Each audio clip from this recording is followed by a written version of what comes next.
दोस्तों इस वीडियो में किसी भी ज़मीन का क्षेत्रफल या रकबा निकालना सीखेंगे। चाहे कैसी भी ज़मीन हो, प्लॉट हो या खेत हो, चाहे टेढ़ा मेढ़ा हो या कैसा भी हो, इस तरीके से जो मैं आपको बताऊंगा बहुत आसानी से क्षेत्रफल या रकबा निकाल सकेंगे। अनपढ़ व्यक्ति भी आसानी से क्षेत्रफल निकाल सकते हैं, बस आपको कैलकुलेटर की मदद लेनी होगी। कैलकुलेटर और पेपर पेन से क्षेत्रफल निकाल लेंगे। चलो पहले क्षेत्रफल निकालते हैं, उसके बाद क्षेत्रफल को मीटर, गज, फुट, हेक्टेयर, बीघा में बदलना सीखेंगे। पहले हमारे पास क्षेत्रफल निकालना आना चाहिए। सबसे पहले हम क्षेत्रफल निकालेंगे। अगर देखो आपको कहीं पे इस तरह का टेढ़ा मेढ़ा कोई भी खेत दिखाई देता है तो उसका क्षेत्रफल कैसे निकालते हैं। सबसे पहले उस पूरी की पूरी जमीन को त्रिभुज आकारों में बांट लेंगे। चाहे पहले हमें दो भागों में बांटनी हो, उस खेत को दो भाग में बांट लेंगे। कुछ इस तरीके से मैं आपको बांट कर दिखाता हूँ। जैसे यहाँ से लेके यहाँ तक आपको इस खेत को दो भाग में बांट लेना है। मैंने जो है इस खेत को दो भाग में बांट लिया है कुछ इस तरीके से। अब हम इस भुजा का नाप लिख लेते हैं। नाप जैसे हमने यहाँ से लेके यहाँ तक इन सभी भुजाओं का नाप लिखा है। नाप कर जैसे यहाँ से लेके यहाँ तक इस भुजा का नाप लिखा है, इन सभी भुजाओं का नाप लिखा है। इसी तरीके से यहाँ से लेके यहाँ तक पीछे से नाप कर इस भुजा का भी नाप लिख लेंगे।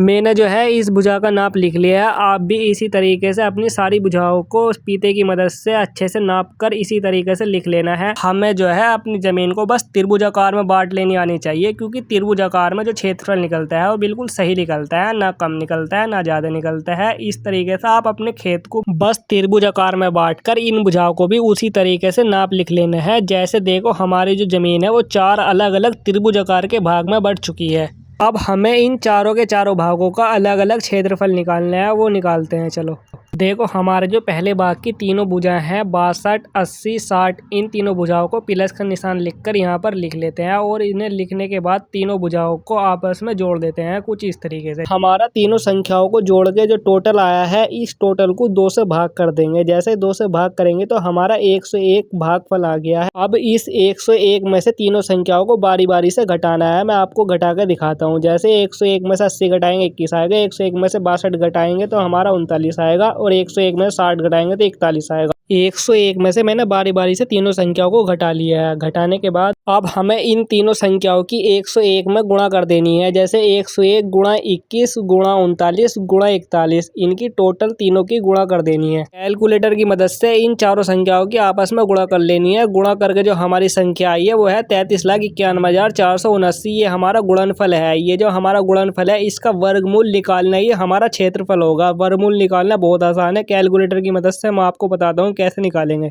देखो हर कैलकुलेटर के अंदर एक वर्गमूल का चिन्ह बना होता है। जैसे ही वर्गमूल के चिन्ह पर क्लिक कर आप इस संख्या को लिखेंगे, उस संख्या को लिखने के बाद हमारा वर्गमूल निकल कर आ जाए। इस तरीके से आप अपने वर्गमूल को निकाल सकते हैं। हमारा जो वर्गमूल है वो निकल चुका है 1841.59। ये वर्गमूल ये हमारा क्षेत्रफल है। हमारा जो पहला भाग था उसका क्षेत्रफल निकल चुका है 1841.59। आपको भी अपने सभी भागों का इसी तरीके से क्षेत्रफल को निकाल लेना है। अब मैं आपको सभी के सभी भागों का क्षेत्रफल निकाल के मिलता हूँ।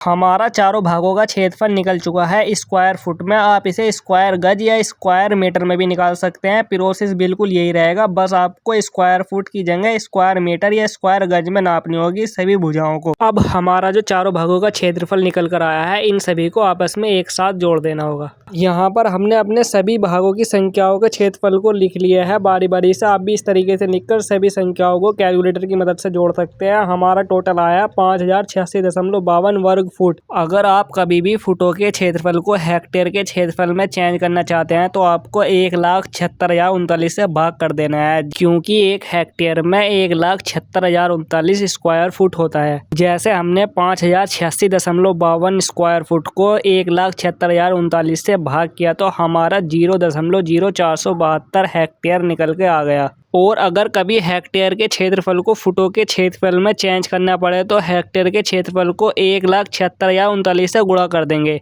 जैसे हमारा 0.0472 को 1,76,039 से गुणा करने पर 5086.52 स्क्वायर फुट आ गया। अगर फुटों के क्षेत्रफल को हेक्टेयर में बदलना है तो 1,76,039 से भाग कर देंगे, और अगर हेक्टेयर के क्षेत्रफल को वापस फुटों में बदलना है तो 1,76,039 से वापस गुणा कर देंगे। अगर आपको कभी हेक्टेयर के क्षेत्रफल को बीघा में चेंज करना पड़ता है तो सबसे पहले आपको अपने एरिया के बीघा का पता करना होगा। आपके एरिया में 1 हेक्टेयर में कितना बीघा होता है। जैसे हमारे यहाँ 1 हेक्टेयर में 3.9 बीघा है, यानी 4 बीघे से कम। तो बीघा में चेंज करने के लिए हेक्टेयर की संख्या को अपने एरिया के बीघे की संख्या से गुणा कर देंगे। जैसे हमने 0.0472 हेक्टेयर की गुणा अपने एरिया के बीघा में 3.95 में की तो हमारा 0.1866 बीघा निकल कर आ गया। हेक्टेयर की नाप पूरे भारत में सेम होती है, बीघा की नाप हर जगह अलग अलग होती है, इसलिए अपने एरिया के बीघा की नाप को पता करके हेक्टेयर में गुणा करेंगे तो आपका बीघा निकल कर आ जाएगा। और अगर कभी फुटों के क्षेत्रफल को गज में चेंज करना चाहते हैं तो फुटों के क्षेत्रफल को 9 से भाग कर देंगे। जैसे हमने 5086.52 को 9 से भाग किया तो हमारा 565.16 गज में आ गया। और अगर कभी गज से फुट में चेंज करना पड़े तो 9 से गुणा कर देंगे, हमारा फुट में निकल कर आ जाएगा। जैसे हमने 565.16 गज को 9 से गुणा किया तो हमारा 5086.52 फुट निकल कर हो गया। फुट को गज में चेंज करने के लिए 9 से भाग करते हैं और गज को फुट में चेंज करने के लिए 9 से गुणा करते हैं।